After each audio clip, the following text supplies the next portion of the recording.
që ambasadori Christopher Hill u pyet pse ishu udhëheqësi i Serbisë Slobodan Milošević përmendi me emër Hashim Thaçin gjatë takimit të tyre. Milošević mendonte se ne po largoheshim nga Ibrahim Rugova dhe mendonte se ishte gabim i rënd sepse mendonte se atij i duhej të merrej me UÇK-n, që kishte qendrim të ashpër. Rugova asnjëherë nuk kërkoi më pak se pavarësia, por pranoi se nuk ishte i interesuar për luftën e armatosur, tha Hill. Sipas Hillit, Milošević ishte i shqetësuar se ne do ta menjanonim Rugovën dhe të zgjedhim UÇK-n si partnerin ton. Pse shqetësohej për këtë nuk jam i sigurt. Ai tha se ndjesi të tillë kishin dhe të tjerët dhe kishte edhe brenda SBA-s që mendonin se duhej komunikuar me shumë më UÇK-n, tha ai ndër të tjera në dëshminë e tij që është duke e dhënë në Hag. Materiali sepse sipas tyre është një pretendim i ri në thelb dhe pretendimi apo akuza është në kundërshtim me argumentat e ZPS-së, veçanërisht është në kundërshtim me materialin e ZPS-së që ka numrin P02094. Mbrojtja Thaçit pretendon se nuk janë njoftuar në kohë dhe ZPS-ja në këtë fazë të procesit nuk duhet të ndalë me një argument të ri që është në kundërshtim me argumentat e tyre të mëparshme. ZPS-ja u përgjigj se kundërshtimi është i pabazë, sepse dëshmitari e trajtoi çështjen e shkëmbimit të burgosurve, përfshirë dhe cili prej UÇK-s ka marrë pjesë në takimet gjatë këtyre shkëmbimeve.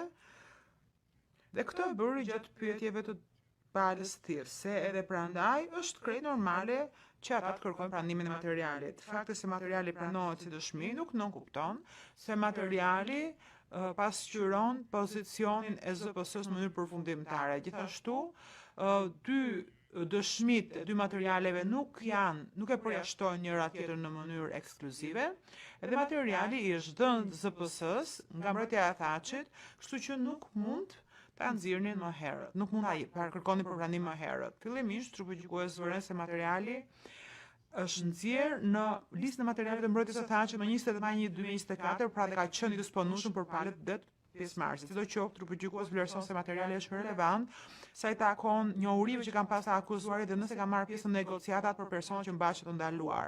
Së pari, trupi gjykues nuk pajtohet me pretendimin e mbrojtjes së Thaçit se përmbajtja e këtij materiali është domosdoshmërisht kundërshtim me materialin që është me numër P02094.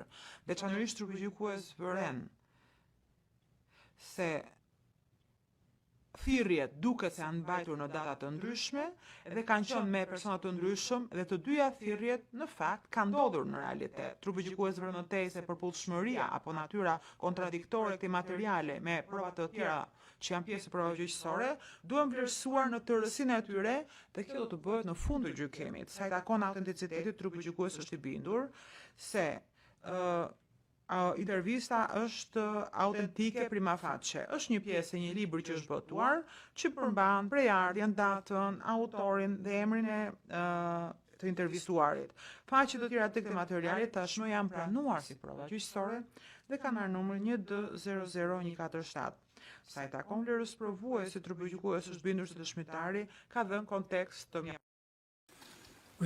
Sa i takon dëmit që shkakton mbrojtjes, trupi gjykues vlerëson se është e rëndësishme të trajtohet fakti që mbrojtja e Thaçit kundërshton për faktin se nuk janë njoftuar në kohë. Trupi gjykues vlerëson se mungesa e pretendimit se zoti Thaçi supozohet se ka marrë pjesë në procesin e lirimit të disa të burgosurve, gjendet e përcaktuar në dosjen gjyqësore në kundërshtim me pretendimin e mbrojtjes së Thaçit, për faktin se ZPS-ja ka tërhequr dëshmitarët që mund të kishte përdorur për të pranuar këtë material, nuk mund të kuptohet si fakt që ZPS-ja ka dashur të manipulojë argumentat e veta. Trupi gjykues bërë në tutje se mbrojtja e zotit Thaçi ka pasur njohuri dhe ka dieni për pjesëmarrje në negociatat për person ndaluar.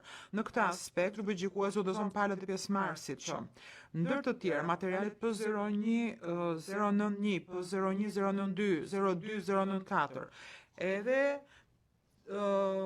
të shohin po ashtu provat e dëshmitarit 04147. Më konkretisht bëhet për transkriptin 14011. Pra këtu mund të gjeni materialin përkatës.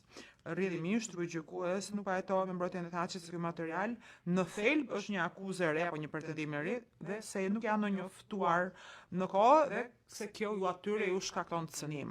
Lidhur me këtë pikë trupëgjykues vëren se ka qenë pikërisht mbrojtja e Thaçit që ka nxjerrë dëshmi nga dëshmitari 008 lidhur me këtë aspekt.